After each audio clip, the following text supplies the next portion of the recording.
দেশের চাহিদা মেটাতে গিয়ে জেলার চাহিদাটা একটু কম মেটালেও চলবে আমার মনে হয় প্রথমে। তো মাগুরার মানুষ ভেবে তারা কতটা স্যাটিসফাইড আমার উপরে, আমি যতদূর দেখেছি কিংবা সবার সাথে কথা বলে যতটুকু জেনেছি, মানুষের সাথে কথা বলে যতটুকু জেনেছি, তারা শান্তিতে আছে, সব থেকে ইম্পর্টেন্ট জিনিস এটা।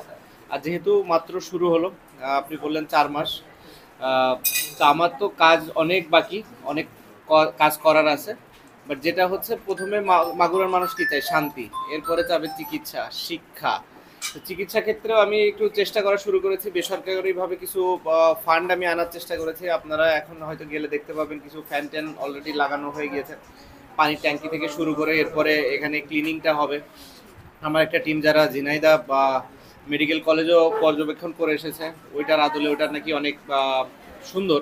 তো ওই আদলে আসলে কতটুকু উন্নয়ন করা যায় বেসরকারিভাবে, তারপর সরকারিভাবে তো অবশ্যই চেষ্টা করা হবে। দুইটা উপজেলায় অ্যাটলিস্ট দুইটা জায়গায় আমি খুবই দ্রুততম সময়ে এই ফ্যাসিলিটিসটা দিতে পারবো, যেখান থেকে আমার মনে হয় যে স্পেশালি ফ্রিল্যান্সিং এর বা যারা আছে, যুব সমাজ কিংবা যে কেউ হতে পারে, তারা অনেক উপকৃত হবে। কারণ দেশের বাইরে এই ফ্রিল্যান্সিং এর অনেক ডিমান্ড আছে।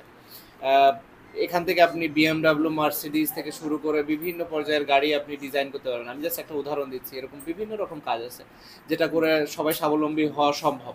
জাস্ট একটা তাদের ল্যাপটপ দরকার অথবা ইন্টারনেট ইউজ করা যায় এরকম একটা ফোন দরকার হয়।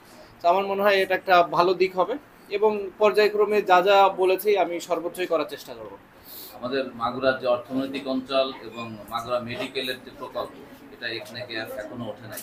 এর জন্য হ্যাঁ, যে যে প্রকল্পগুলো আসলে হওয়ার কথা ছিল কিংবা অর্ধেক হয়ে আছে কিংবা সমাপ্তির পথে, এগুলা কিভাবে দ্রুততম সময়ে শেষ করা যায় সেই পদক্ষেপগুলোও নেব। আমি অলরেডি যশোর থেকে আসার পথেও কথা বলেছি, আমাদের আইটি পার্ক যেটা পুরোপুরি এখনো হয়নি, সেটা কত দ্রুততম সময়ে হতে পারে। সেটা হলে ওখানে একটা বড় অ্যামাউন্ট অফ পিপুলের মনে হয় কাজের একটা সুযোগ তৈরি হবে। আমাদের টেক্সটাইল মিলটা এখানে একটা কিভাবে এটাকে কার্যকরী ভূমিকা পালন করা যায়, একটা মানে হার্ট অফ মাগুরার ভেতরে এত বড় একটা জায়গা পড়ে আছে যেটা আমরা ইউটিলাইজ করতে পারছি না। এছাড়াও আরও বিভিন্ন তো সেক্টর আছে যে যে জায়গাগুলোতে আমার মনে হয় অনেক কিছু আছে কাজ করার। আর যেটা বললাম যে যেগুলো সমাপ্ত হয়নি, মেডিকেল কলেজ, এটা কিভাবে আমরা তাড়াতাড়ি নিয়ে আসতে পারি। যেহেতু প্রস্তাবিত একটা অবস্থায় আছে, এটা জায়গাও রেডি আছে, সব কিছুই ঠিক আছে। তো স্বাভাবিকভাবেই এখন একটাকে যদি উঠে যায় এবং দ্রুততম সময়ে কাজটা শুরু হয়ে যায়, মাগুরার মানুষ একটু আশার মুখ দেখতে পারবে। মাগুরা টেক্সটাইল মিল যেটা, এটা যদি একটা ভালো কোনো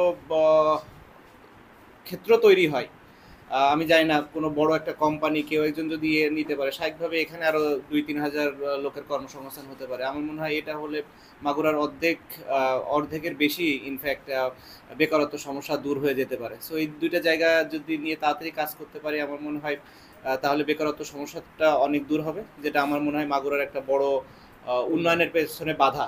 বেকারত্ব সমস্যাটা আপনি খুব ভালো একটা পয়েন্ট বলছেন। সো স্বাভাবিকভাবে এই জায়গাটাতে আমাদের সবারই অনেক ভালো দৃষ্টি দিতে হবে। তার ভেতরে যুব উন্নয়ন, এটা একটা প্রশিক্ষণ আমার মনে হয় ভালো উদ্যোগ। এখান থেকে যদি মানুষরা স্বাবলম্বী হতে পারে, কৃষিতে আমাদের অনেক সুযোগ সুবিধা থাকে, এখান থেকে যদি কৃষির কোনো ট্রেনিং থাকে সেগুলো নিয়ে যদি তারা কাজ করতে পারে, হাঁস মুরগির একটা বোধহয় ইয়ে করছে, আমার মনে হয় এগুলো অনেক ভালো প্রজেক্ট হতে পারে। কিন্তু সুন্দর করে করতে হবে, সুন্দর করে করতে হবে, তাদেরকে সাহায্য দেওয়া হয়, ক্ষুদ্র লোনও বোধহয় দেওয়া হয়।